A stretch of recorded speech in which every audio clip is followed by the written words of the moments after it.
32 वर्ष के बाद भी वही कहानी दोहराई जा रही है जो 32 वर्ष पहले 90 के दशक में शुरू हुई थी। और आज भी आप देखिए हिंदुओं को टारगेट किया जा रहा है। शायद ही कोई ऐसा महीना या दिन गुजरता है जब हम देखते हैं नहीं है कि कोई ऐसी घटना न हो। अप्रैल के महीने में ही देखा 5-6 लोगों को टारगेट किया गया था। आप देखिए इस समय अभी लोग यहाँ पे हैं, काफ़ी नाराज़गी के साथ हैं, काफ़ी गुस्से के साथ हैं। एक बार फिर से मैं आपको अंदर की तस्वीरें दिखाना चाहूँगा।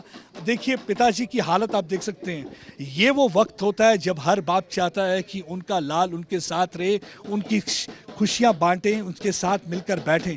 कभी उन्होंने सोचा भी नहीं था 3 दिन पहले जब वो यहाँ पे आए थे अपने अंकल की तबीयत के लिए और रुखसत होकर गए थे, उन्होंने कभी ऐसा सोचा नहीं था कि कभी ऐसी घड़ी आएगी, ऐसा समाचार आएगा। लेकिन उनके ऊपर आसमान टूट पड़ा।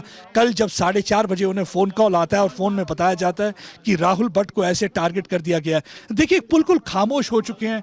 या तो उनकी आंखों में आंसू नज़र आते हैं या खामोशी नज़र आती है। सब समझ सकते हैं कि वो किस इस समय हालत में। देखिए उनके रिश्तेदार उन्हें पूरी तरह से, आप रिश्तेदारों की हालत देखिए, क्योंकि एक जवान बेटे का जाना कोई आसान नहीं होता। एक 35 वर्षीय बेटा जो कि 2010 में प्राइम मिनिस्टर रिहेबिलिटेशन पैकेज के तहत वहाँ पे नौकरी लगती है। पिताजी को एक लगता है कि मेरा बेटा अब सेटल हो चुका है। उनकी भी एक छोटी सी बच्ची है जो कि इस वक्त सिर्फ 3री जमात में पढ़ती है। वो छोटी बच्ची मेरे ख्याल से हिंदुस्तान और पाकिस्तान की पॉलिटिक्स भी अभी समझती नहीं होगी। उस छोटी बच्ची को कोई समझ भी नहीं होगा कि ये क्या सियासत चल रही है। तो आप खुद सोच सकते हैं कि उनके सर पे तो आसमान टूट पड़ा, ये बिजली टूट कर गिरी है। और इस समय पूजा की तैयारी हो रही है, पूजा हो रही है। पूजा के बाद यहाँ से पार्थिव शव को शमशान घाट लिया जाएगा और उसके बाद यहाँ पे उनका अंतिम संस्कार होगा। लेकिन अंतिम संस्कार के लिए कुछ लोगों के लिए तो वो स्टैटिस्टिक्स बन जाएंगे, लेकिन आप सोचिए कि परिवार के लिए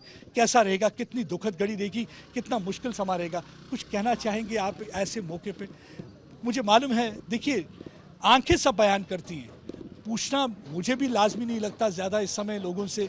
मैं समझ सकता हूँ कि किस दौर से इस समय ये गुजर रहे हैं, क्या इनके दिल पर बीती हुई है, कितना गुस्सा है, कितना गम है। एक मतलब गम की लहर दौड़ पड़ी है। ये देखिए दुर्गा नगर में इस समय गम की लहर, मुझे लगता नहीं है इस समय किसी भी निवासी ने इस गली में शायद ही आज सुबह चाय का प्याला भी लिया होगा। कल से मैं देख रहा हूँ सभी गमगीन है, सभी मायूस है, सभी उदास हैं। सभी एक ही सवाल पूछ रहे हैं, कब तक ऐसा चलता रहेगा।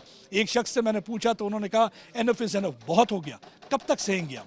वो कहते हैं कि अब वक्त आ गया है कि इन आतंकवादियों को सबक सिखाया जाए। देखिए अभी भी कहा जाता है कि 200 के करीब पाकिस्तान के उधर आतंकवादी बैठे हैं जो आने की कोशिश कर रहे हैं। अब ये 2 आतंकवादी जिन्होंने जो इस घटना में मुलविस हैं, एक का नाम है आकिब शेर गुजरी, बताया जाता है कि हाल ही में इन्होंने लश्कर तोयबा ज्वाइन की है। दूसरा लतीफ़ अहमद, ये बताया जाता है कि सरेंडर कर दिया था, जेल में थे, उसके बाद रिसाइकिल होकर फिर से आके आतंकवादी गतिविधियों में इन्वॉल्व हो गए हैं। और ये 2 लोग आते हैं, दफ्तर के अंदर जाते हैं, दफ्तर के अंदर बैठे हुए राहुल भट्ट को गोली मारते हैं पॉइंट ब्लैंक रेंज से, उनके पास पिस्टल होती है, उसके बाद भाग जाते हैं।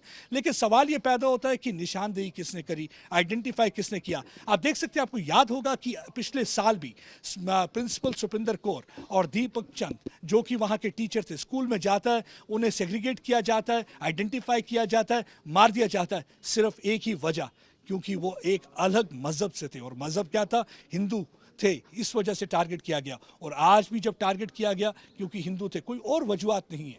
32 वर्ष, चाहे कहानी हम कितनी भी बोलते रहे।